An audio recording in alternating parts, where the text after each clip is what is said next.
Welcome to my channel to know Indian history with Dr. T.S. Today topic Abul Fazl and his Persian writings. Today I will discuss about Abul Fazl and his writing, basically his Persian source.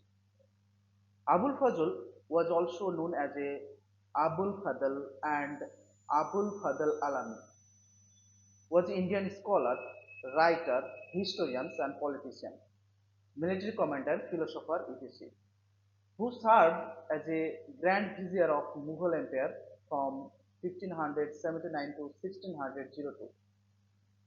Sheikh Abul Fazl was born in Agra in 1551, the son of Sheikh Mubarak. Sheikh Mubarak was born in Nagaur in Rajasthan in 1505, who moved to Agra in 1543. Abul Fazl's grandfather Sheikh Khizr was moved from Sindh to Nagar in 15 to 16th century. Abul Fazl's education began with Arabic, and by the age of 5 he could read and write. His father started teaching him about all the branches of Islamic sciences, but Abul Fazl could not adhere to conventional learning and he sunk in a state of mental depression.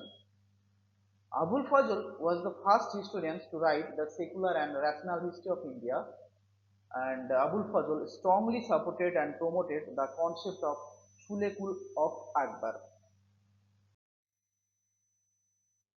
Here, I discuss about the writings of Abul Fazl. He was a good friend of Akbar and high-ranking official in the court of Akbar. With the recommendation of Akbar, he wrote three-volume novel book Akbarnama, whose third volume is named Aine Akbari. He worked hard and spent much labor to gather the records and narratives for his book. He always examined both prudent, truth-speaking old man and active-minded, right action young man once and reduced their statement to writing. But he has not disclosed any of sources of information which he used in his writing.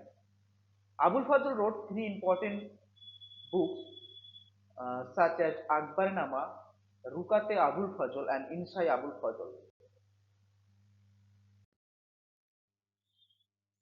Here I will discuss about Akbarnama, the most important book of Abul Fazl and biography of Akbar. The Akbarnama is the official chronicles of the reign of Akbar written by his court historians Abul Fazl, who was one of the nine jewels of Akbar royal court. This account was written in Persian language, which was the literary language of Mughals, and includes vivid and detailed descriptions of life and times of Akbar. Abul Fazl took 7 years for the compilation of these books.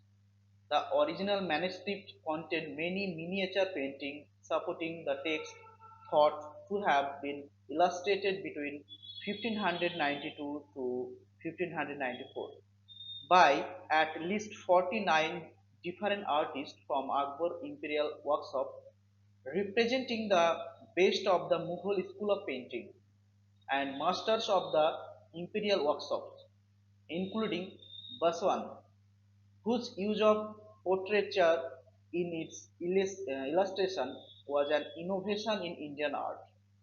Akbarnama was translated into English by Henry Beveridge, which was published by Professor Anil Kumar Sarkar, who was General Secretary of the Asiatic Society in Kolkata during the early half of 20th century. After assassination of Abul Fazl, the final part covering of Akbarnama, the years 1602 to 1605 was added by Inayatullah. This continuation is sometimes known as a Takmil-e-Akbarnama. Here I attach a picture and see Abul Fazl present his famous book to Akbar. And Akbarnama is different book from any other book at that time, because at that time every writer, their writing use at first Allah name, and then Muhammad, and then Khalifa name. But Abul Fazl did not mention Muhammad or Khalifa name. He just mentioned Allah and then Adam. And for this purpose, this book is different. And some historians say that the Abul Fazl, the first historian to start the modern history writing. Here I discuss the volumes of Akbarnama. Akbarnama actually divided into three volumes, and first volume tells the history from Timurid Empire to Humayun reign.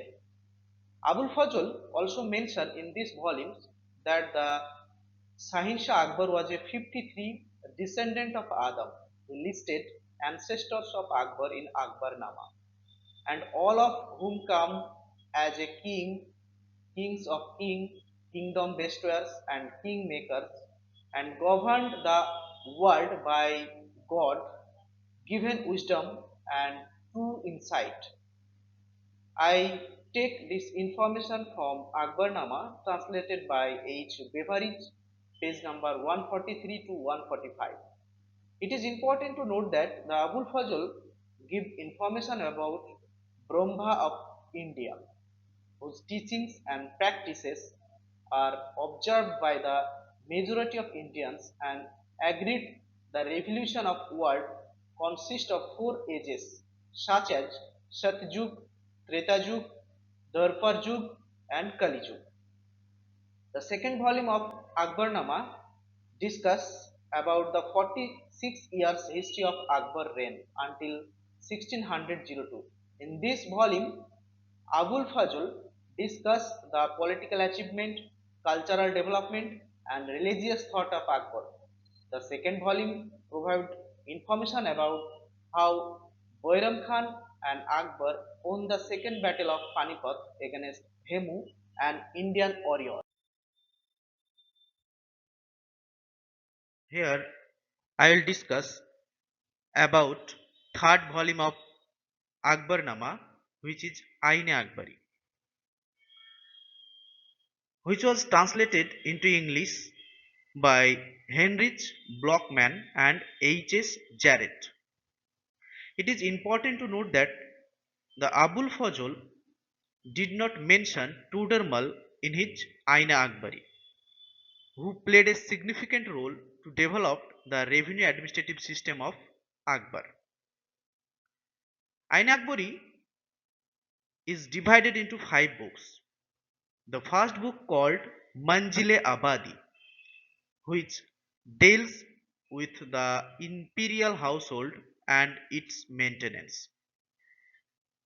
This volume also contains a detailed description of such items like fruit, vegetables, perfumes, carpet, etc., and also of art and painting. Ain Akbari is an excellent resource for information on the maintenance of Mughal army during the Akbar reign. In this volume, Abul Fazl compiled 90 Ains, and Ain number 35 deals with the use and maintenance of artillery, the upkeep and branding of royal horses, camel, mules, and elephant, and also describes the details of food given to animal. Second volume of the Aine Akbari, called Sipa Abadi, deals with the servant of emperor, military and civil services. It also gives a detailed account of the functioning of Mansabdari system of Akbar. And the third volume, entitled Mulk Abadi, deals with the imperial administration, containing judiciary and executive regulations. It also gives The detailed account on the administration, land revenue collection, and tribal division of each of 15 Shuba or province of Akbar Empire. The fourth one contains information on Hindu philosophy, science, social customs, and literature. There are also a few chapters on the foreign invaders of India, on distinguished travelers, and on Muslim saint and the sect to which they belong. The fifth one contains saying of Akbar along with an account of ancestry and biography of the author. In this slide, I am discussing about Ain Akbari and Bengal Shuba because Ain Akbari provide so many important information of Bengal Shuba during the time of Akbar, like social, economical, and political condition of Bengal. The Ain Akbari describe the geographical boundary and administrative system of Bengal Suba during the time of Akbar, including the role of various officials and the system of revenue collection according to government resources. Ain Akbari also discuss about the Mughal army station in Bengal and two important rivers such as Ganga and Brahmaputra. These volumes also give information about the agricultural product of Bengal, including various crops and their yield, and also give the information about the mango tree and staple food like rice and fish. I also describe about the cloth of Bengal like lungi and the houses of Bengali people. They made their houses bamboos and some of which are so constructed that the cost of single one will be 5,000 rupees or more. They last a long time. The people of Bengal, some enjoy the luxury of reading on elephant, but they rarely take to horseback. This book deals the information about the bird and animals of Bengal during the time of Akbar. Salt is great demand and it brought from long distance, and they imported diamonds, emeralds, pearls, carnelian and agate. They produce fine cloth called Gangajal, silk and muslin. Now I will discuss second and third book of Abul Fazl, which are Rukate Abul Fazl and Insai Abul Fazl. The Rukate Abul Fazl provided the significant information about the private letters written by the author to Akbar himself, Akbar's sons, his mother, Akbar's queens and daughters, his father, mother, and brothers, and several other notable contemporaries, which was compiled by his nephew Nuruddin Muhammad. Next, I will discuss the Insai Abul Fazl or the Maktubat-i-Alami contains the official dispatch written by Abul Fazl. It is divided into two parts. The first part provides the information about Akbar's letters to Abdullah Khan Uzbek of Turan, Shah Abbas of Persia, Raja Ali Khan of Khandesh, Burhan Muluk of Ahmednagar, and his own nobles such as Abdur Rahim Khane Khanan, Aziz Koka, etc. The second part consists Abul Fazl's letters to Akbar, Daniel, Mirza Shahrukh, and Khane Khana. This collection was compiled by Abdul Samad, son of Afzal Muhammad, who claims that he was Abul Fazl's sister's son, and as well as his son-in-law. It is valuable collection of Abul Fazl which thought the fresh light on many incidents and matters of Akbar court. Now I will discuss the sad incident of Abul Fazl death. Abul Fazl was assassinated in 1602 while he was returning from Deccan by Bir Singh Bundela. Between Shoraivir and Antri, a plot contrived by Akbar's eldest son Prince Selim. Because Abul Fazl was known to oppose the accession of Prince Selim, to the throne. His severed head was sent to Selim at Allahabad. Abul Fazl was buried at Antri. Abul Fazl's son Sheikh Afzal Khan was later appointed governor of Bihar in 1608 by Jahangir. After the loss of Abul Fazl, Akbar cried like a helpless child. Thanking you. If you like my video, please subscribe my channel and like. Thanking you.